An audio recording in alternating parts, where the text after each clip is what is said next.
Today on the Pro Life Podcast, do men suffer from the consequences of abortion? Our friend Sean Corcoran with Men for Life has quite a story. We need to talk about this. Let's get started.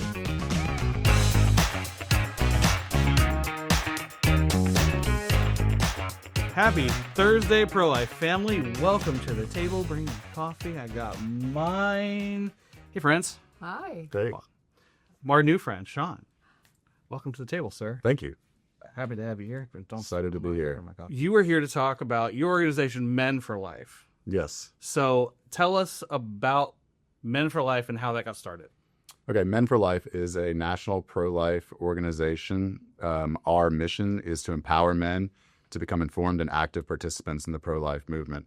It is not necessary to have a uterus in order to have an opinion. So, and now, it's not necessary to have a uterus to be a woman. That's true. So, Not really, but the idea, The world is so weird. that's what but they it's the say. same people that are saying that if you don't have a uterus, you can't have an opinion on abortion, are saying that it's okay to not have a uterus but still be a woman. I was practicing law, and I have 5 little kids, 3 adopted, 2 biological, and I decided in 2021 to step back because I was essentially running my own law firm. My wife was running her own dental practice, and we were paying people to take care of our children. And so I decided to step back from practicing law, stop taking cases in 2021, close down my office in 2022. And around that same time, TJ started contacting me to see if I wanted to run Men for Life. And I said, no, absolutely not. I'm not going to take a job making less money and being away more when my goal was to be present more. So I said no for about 18 months. And in the summer of 2024, I was on my way to meet in California a business consultant for some projects that my wife and I were planning. And God very clearly said, this is where I want you. And so I got off the plane, I went to my meeting, and I sat down and I took all the paperwork that I had ready, and I set it aside, and I said, what do you think about this? I wanted him to say this is a really bad idea, because then I could use him as an excuse, right? Yes. And somebody else thinks it's a bad idea. That's right. Yeah. And so I don't think that would have gone over very don't well. think so. I haven't played out that part of the conversation. Who hasn't tried that, though, if we're Right. being real? So instead, he said, I think this is a great idea. And not only that, but I will incorporate your growth of Men for Life into all of the business consulting that you've already paid for. So very encouraging. He gave me some ideas on what, this is probably with the position you're in your family and your life, what you would need to be able to do. And I put all that in an email and I said, look, guys, I don't even know if you're still looking, but if you are looking, I'm interested. This is what I need to be able to do. And the board met and got back to me and said, for the most part, we can do all of this. And so in August of 2024, I accepted the position. Wow, that's amazing. What kind of projects does Men for Life have going on?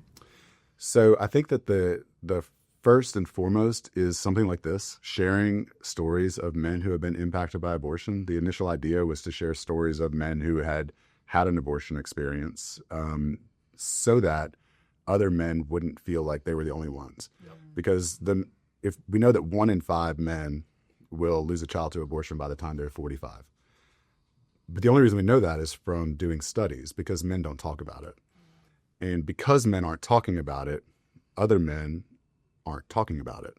It's like a perpetual cycle. In order for men to connect, they need men to connect to.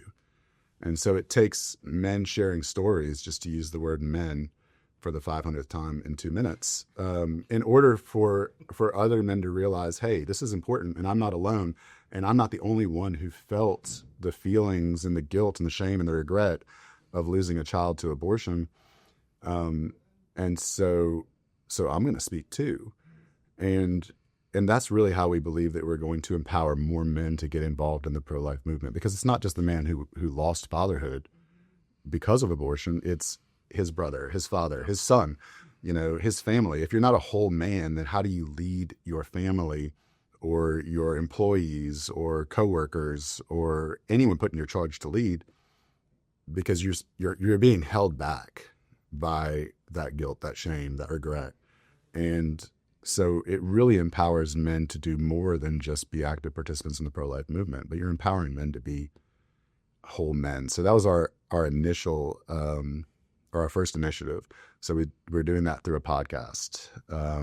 It's expanded because I've learned that I can have conversations with women who have had abortion experiences. And because I'm a man, my perspective is going to be different than if it were two women talking. And so that's still going to connect with other men in a different way than if they just watched a conversation between two women. In addition to that, our goals, our initiatives are to provide resources for young men who are faced with a conversation about an unplanned pregnancy. Because I know from my personal experience, I didn't know what to say. I didn't know, right? And so, there wasn't really much I could say. When you're told you're not allowed to talk, right, and you don't have the tools to get past that, you just don't talk.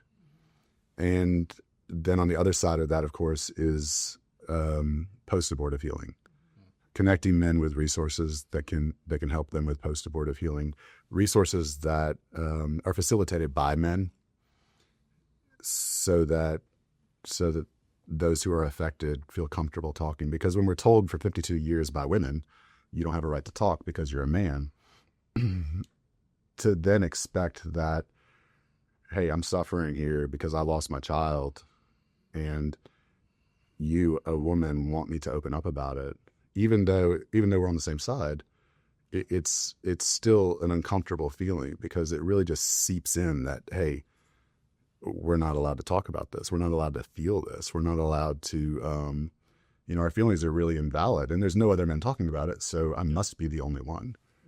So I think it's really important to connect men with other men. Yeah, definitely. Okay, I am very excited about what you're doing and how that's getting started, getting rolling and growing, and I want to talk about it a little more, but I want to get into your personal story. Okay. But we need to take a break really quick, so we will get into Sean's story of why he's involved in this cause after this. Do you have a cell phone? Do you have pro-life values? Do you like saving money? Well, Patriot Mobile is America's only Christian conservative wireless provider, and they've partnered with Texas Right to Life. So if you'll go to patriotmobile.com/Texas Right to Life or call 972-PATRIOT, 972-PATRIOT, and use the checkout code TRTL, they'll give you a free month of service. So make the switch today. Have your money support causes you believe in, and save and get a whole free month. Make the switch right now. What are you doing still watching this? Make the switch right now. Want to support a cause you love and look great doing it? Visit the Texas Right to Life online store. You'll find t-shirts, hats, mugs, bags, everything you need to rep the pro-life movement wherever you go. Plus, you'll get free shipping on every order. Listeners like you, yes, you, can get 15% off when you use code PODCAST at checkout. Visit store.texasrighttolife.com today to shop with purpose and make a difference. Welcome back, friends. We need to get into your personal story on why this is important to you. All of us have a why we do something and why we get involved, but on a cause like this, usually it gets kind of personal. So what is your backstory here, sir? I think, like a lot of men who are involved in the pro-life movement, I lost a child to abortion. I was 19 years old. I was away at college, and I was in my dorm room, and my girlfriend at the time came to the room and said, "Hey, we need to talk." And, she let me know that she was pregnant. My mind went to all the ways that this was going to change my life. Meaning, how are we going to make this work? Right. And while I don't remember what I was saying, I must have been verbalizing those things. And because she stopped me and she said, "Well, I'm not going to have the baby. I'm going to have an abortion." And that was not something that was even in my mind. It wasn't part of what I was thinking in my, how are we going to make this work? I knew what abortion was, but it just wasn't something that that I really understood that people actually did. And so, you know, there was discussion about why you can't do this. You know, we're not going to do this. And then she left, and I called my dad, and he drove 9 hours to meet with her mom, who flew in from Texas, and they talked. I wasn't part of those conversations, but in the end, the decision was made, and it was clear that I was not part of the decision. And so the way that affected me was I spent the rest of the semester in my dorm room, and I failed out of school. I came back from Florida to Louisiana and went to a new school in my hometown. And I did okay for a couple of semesters, and then I failed out of school again. And at that time, around that time, I started doing drugs. I'd been drinking pretty heavily before that, but I started doing drugs, you know, and lots of other destructive behaviors that come along with people who do drugs. I was doing cocaine. I was doing ecstasy 3 or 4 nights a week. And then I started doing methamphetamine. And I spent 7 years addicted to methamphetamine. And on December 13th, 2005, I was lying on the floor of a hotel room dying of an overdose. You know, to kind of set the scene for this, there had been a hurricane a couple of months before that in Lake Charles. And so the restaurant that I had been working at was providing, FEMA was providing hotel rooms for us so that we could feed the first responders and stuff. So I had a hotel room that I'd been in for about 2 weeks, homeless at the time. So this was like where I was living. And every light bulb had been used except one to smoke meth out of. And so I'm lying in this dirty, dark hotel room floor, dying of an overdose, waiting for the police to come because I had stolen from my employer. So I was now unemployed, and I'd been told, stay where you are because the police are coming. And so I did what any good drug addict does, and I used the rest of my drugs and just laid down on the floor. You know, and at some point there, I started praying that God would let me live. And it wasn't because I wanted to live, and it wasn't because I was scared to die. There was nothing in my life worth living for as far as I knew, except I did not want my parents to suffer the embarrassment of me being found dead of a drug overdose on a hotel room floor. And so that's what I was praying for. And the next morning I woke up, and I didn't want to die, and I didn't want to do drugs anymore, and I didn't want to be arrested. And my head was more clear than it had been in years. And I got up and I walked to my car that I've been living out of for several years, and I just reached behind the driver's seat without even looking and pulled out a pamphlet for a treatment center that had been just shoved down there with all my belongings for at least 2 years, and went back to the room and called them, and they said that I could go that day. And then I called my dad and I said, here's what's going on. I'm supposed to be waiting here for the police, but I don't really want to get arrested. And my dad hadn't talked to me in weeks because I'd stolen from them too, and he'd done the only sensible thing really and set boundaries for my family and told me not to come back. But he answered and he listened, and he said, you should go and just let them know that's where you're going to be if they need to find you.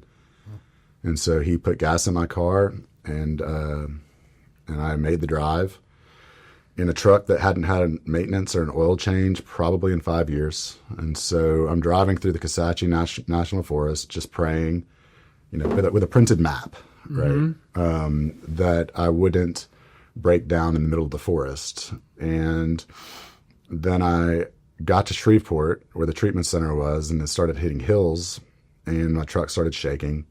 And so then I was just praying that I could make it to the treatment center, because it didn't matter after that. Once my truck stopped, like I had a place to go. And I made it to the parking lot. And when I made it to the parking lot, my truck broke down. Wow. And I had to push it into a parking spot. And then I went inside and I said, hey, I need to call my dad and let him know I'm here. And she said, well, your dad has already called. He's already gotten all the information. and he will be here this weekend for a family weekend. And so that was like life changing, right? Like that's like a core memory on how to be a father, you know, like unconditional love, even when your child has done the worst things possible. And so I spent 45 days in treatment, and after that I came home and decided to go back to college. So I went back to college. I had 2 years left, and after college I decided to go to law school, which is what I wanted to do since I was 7. But you know, when I went back to school, I had a 1.3.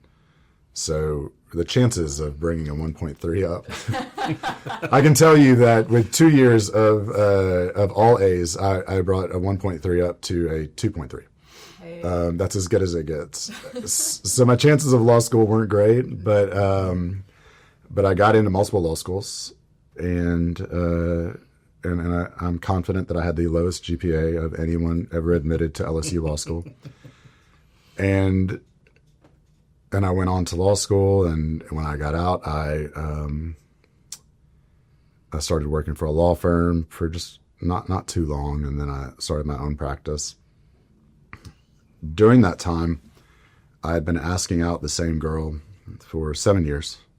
I'd asked her out probably 10 times. Every time she said yes, every time she canceled.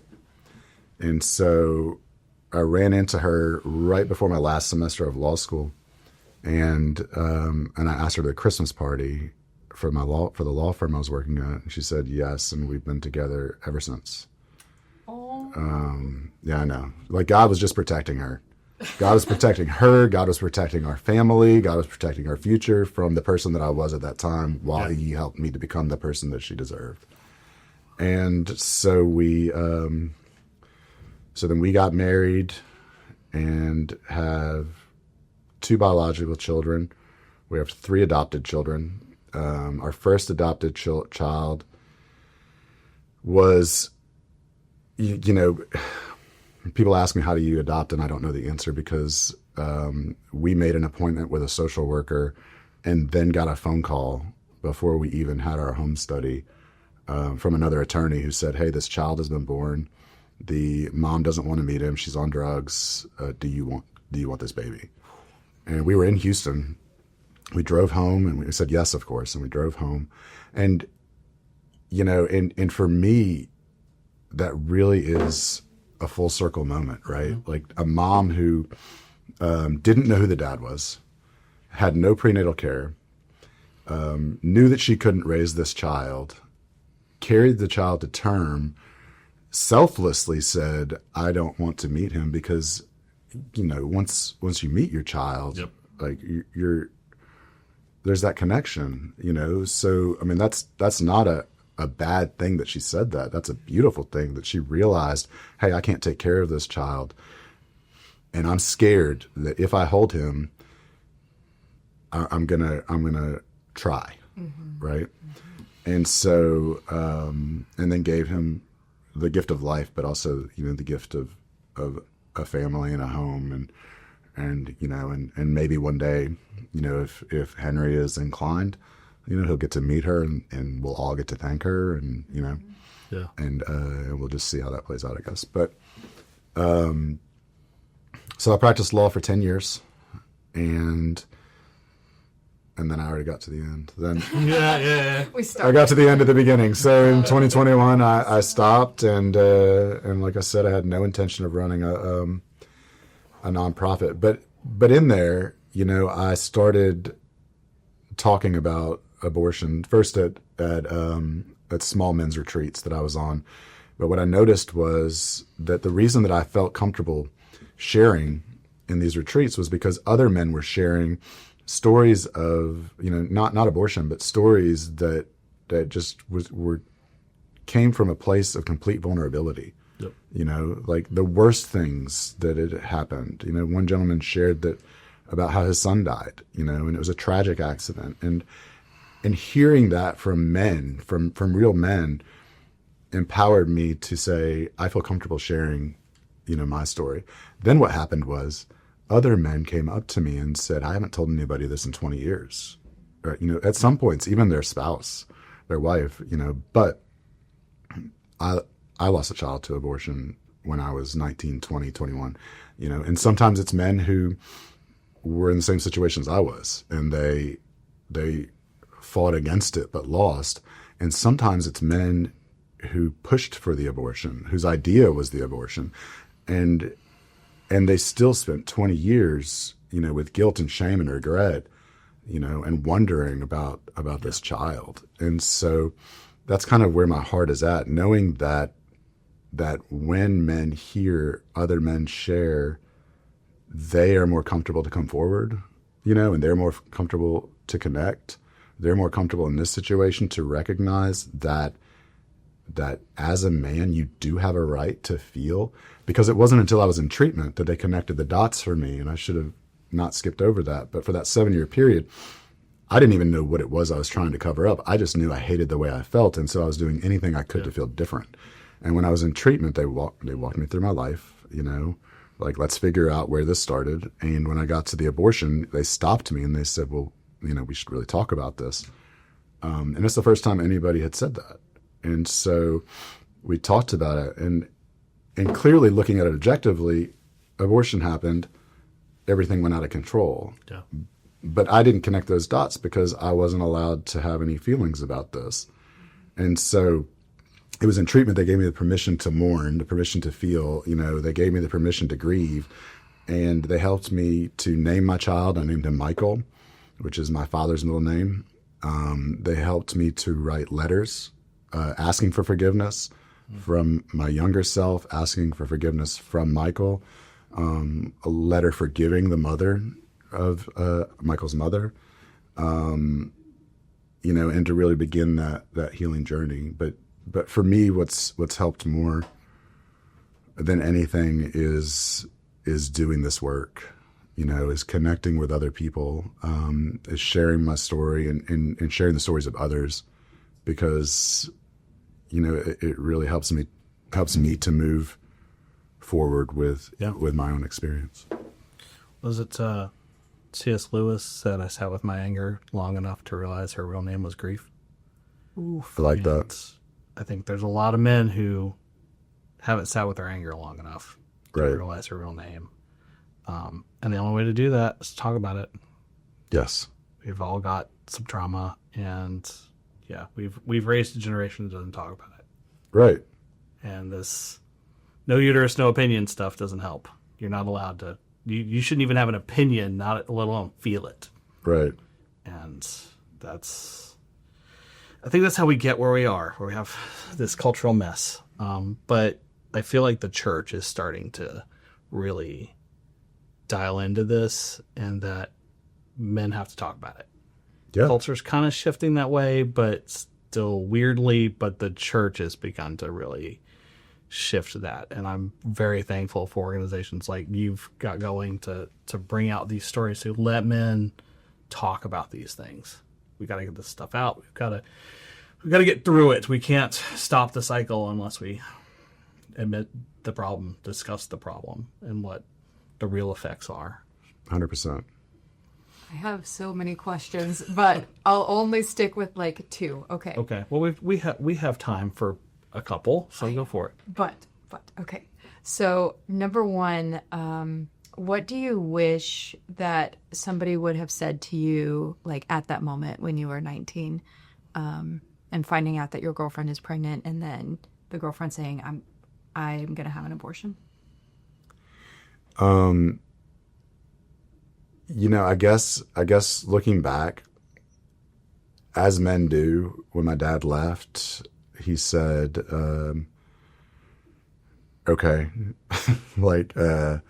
put your head down, push through, right? Something to that effect. What we tell men, just like buckle up. And so I think I wish somebody would have said, hey, this is going to hurt.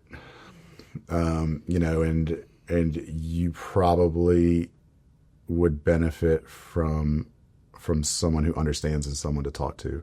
And I don't know, this is 1997. I don't know where we would have found that. Google didn't exist. The internet was somewhere you went to download music illegally.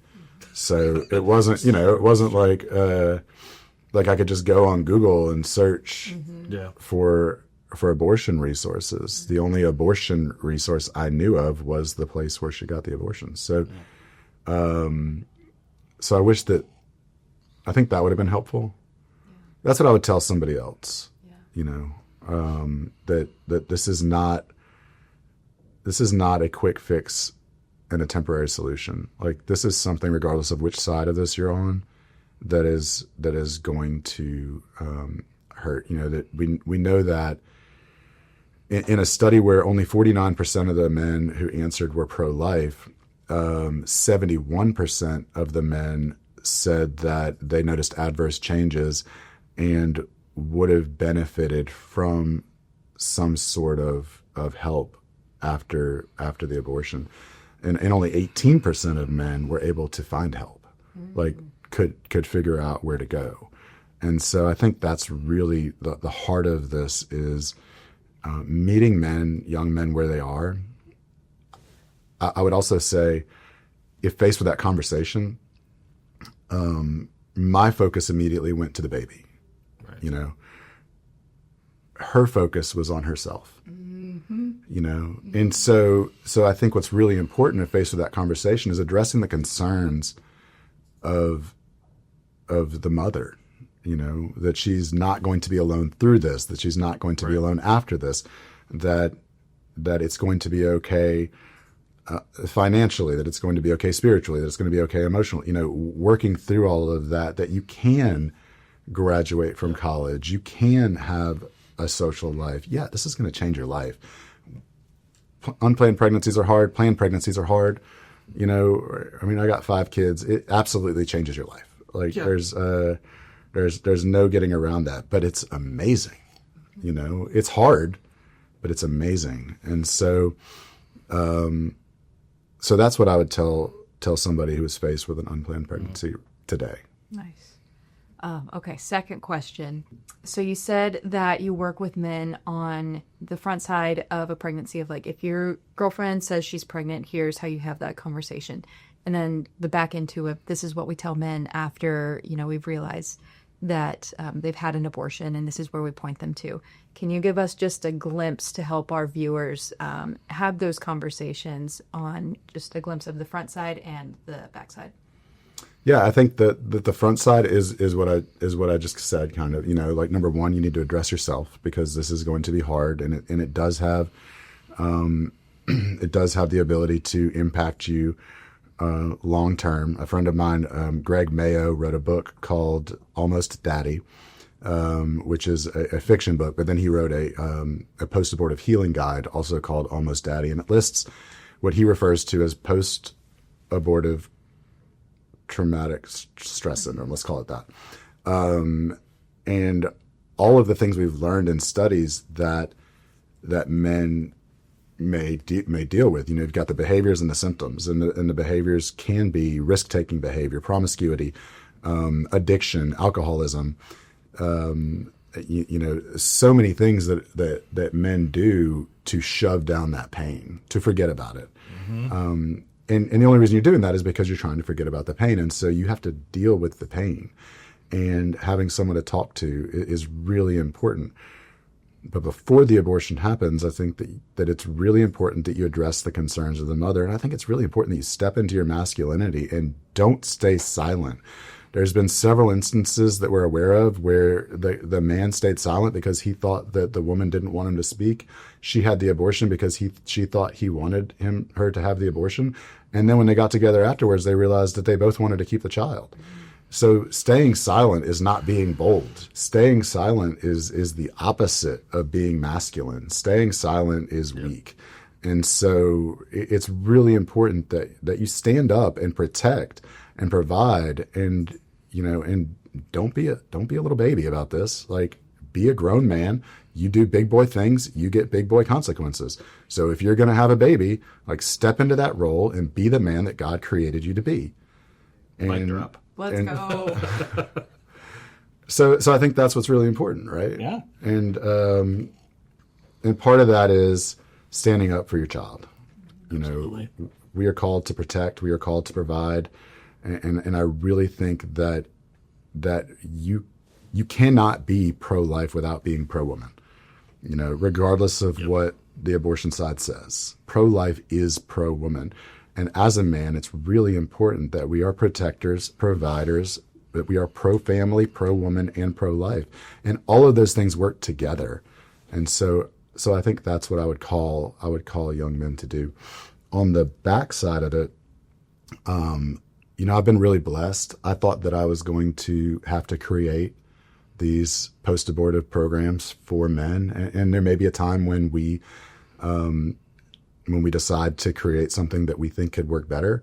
But I've been really blessed to meet so many people. Project Joseph in Dallas, which is a men's post-abortive healing retreat by men, facilitated by men, run by men who have experienced abortion. CareNet does a lot of work with men's healing. Support After Abortion does a lot of work with men's healing.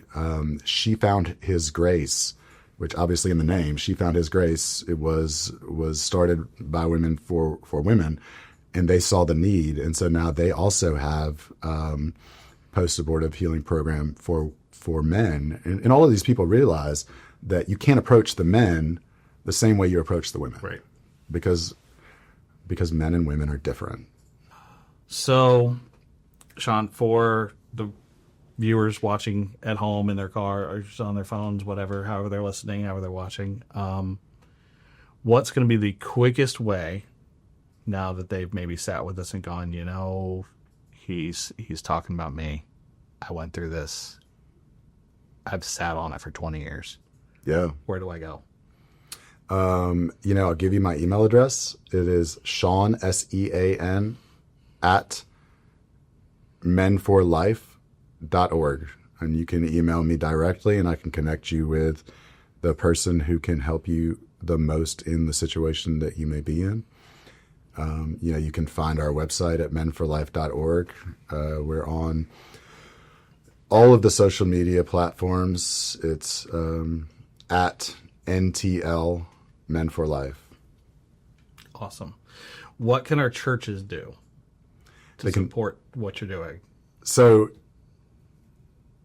that's what kind of church? two questions. I'm going to go what two can questions. Churches do? Yes. So I think the first thing is that the churches need to be bold as well. Too many churches, and this includes the Catholic Church, too many churches are not touching the topic.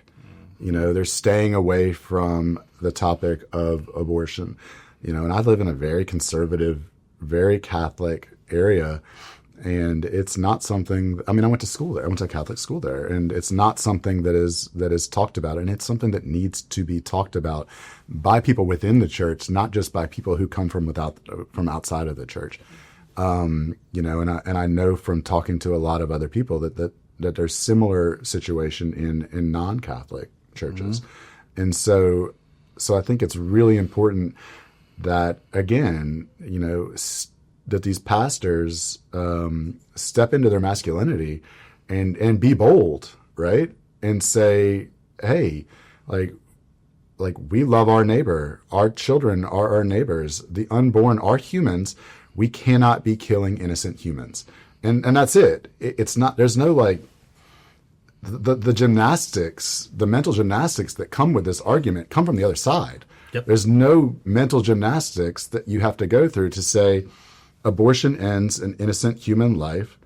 I believe and killing innocent humans is wrong. Therefore, abortion is wrong. It's over. And so it doesn't sound very political. When you it's not political, and it's not. It's not something that has to be tiptoed around. And I think it's really important that the people in the churches are calling to action their congregations mm-hmm. to fight for this without a fear that they're going to lose people, because their fear that they're going to lose people is really, to be completely cynical, a fear that they're going to lose money. And to give a really simplified example, I felt called to start playing Christian music in the lobby of my law firm. I don't know who's coming in. I don't know if I'm going to lose lose clients. I don't know if that's going to offend somebody, but I know that I trust God, and I'm not called here to do anything other than to honor God. And if as an attorney, that's my calling, as a pastor or a priest, that is absolutely your number one calling. And if you are called to honor God, then you speak God's word, regardless of what the person sitting in front of you might think, just like Jesus did. So I think that's the first thing that churches can do. I think the second thing that they can do, to help with what we're doing is provide us an opportunity to speak on behalf of men. I think, I'll go anywhere and talk. I don't care if it's a Catholic church. I don't care if it's a Christian church. I don't care if it's a secular organization. I'm happy to come talk. I'm happy to come talk about the impact of abortion on men. I'm happy to come talk about the reasons that men are needed in the pro-life movement, and not just needed because a lot of men are in the pro-life movement, but they're in the pro-life movement with their wallets. Super important. I run a nonprofit. Like we run on donations. That is very important. But in addition to that, men don't have to only go to the marches because their wives tell them to only go to the banquets because their wives tell them to, right? Mm-hmm. Like, men can be the leaders in this in more ways than just with their checkbook. And so I think that call to action is super important, and churches can provide that opportunity for, not just me. Clover did a great job this morning, and that's what he's talking about as well. There's people within Texas Right to Life who spoke this morning who have that same idea of calling men to action in the pro-life movement. And so I think churches providing that opportunity will help to change the tide. I'm glad you asked that question, because that's not something I'd ever thought about. Well, I deal with, our men's group has a serious kind of addiction recovery group, largely focused on pornography issues, which is such a prevalent problem. So this kind of how the church can get involved in men's issues is something we discuss at our church a lot. In all our men's retreats and things, it's always like, hey, we need to not bury these feelings with Instagram, and not just like drugs and alcohol, but like shopping and social media and all the other distractions in life. We need to actually discuss these things. We have some stuff we need to talk about. We need to feel it, and then move on, find healing, find freedom. Pray about it, and like hand that over to the Lord. And like there's the double side of it. This applies to everybody, not just men. That you can have these places of like pain and brokenness, and you want to pretend or like put a Band-Aid over it, pretend they don't happen. But to be honest with yourself, like, yes, they really are here. And then be honest with God and say, like, yes, Lord, like, I have this struggle and I don't know where this pain came from, or I do know where this pain came from, and I'm afraid to go there and like think about that more. He's the ultimate healer. Mm-hmm. Amen. Sean, thank you so much for coming in today. Thank you for having me. This has been the best episode I think we've had in a while. I loved it. Oh my gosh. I really enjoyed this too. Yeah. Friends, if you're watching, if you're sitting with that grief, reach out. Sean gave you his email, sean@menforlife.org, correct? That's right. All right. SEAN. SEAN, yes. We'll put it in the description below, text on the screen, so then the bots have a harder time scraping his email and stuff. Like we talked about at the beginning of this episode, it's 1 in 5 men. So you know somebody. If it's not you, you know somebody. So like, share, subscribe, comment, tag your friends. There's somebody that needs to watch this. So share it with them. It's been a little heavy. But we'll see you again in 2 weeks. Thanks for watching, friends.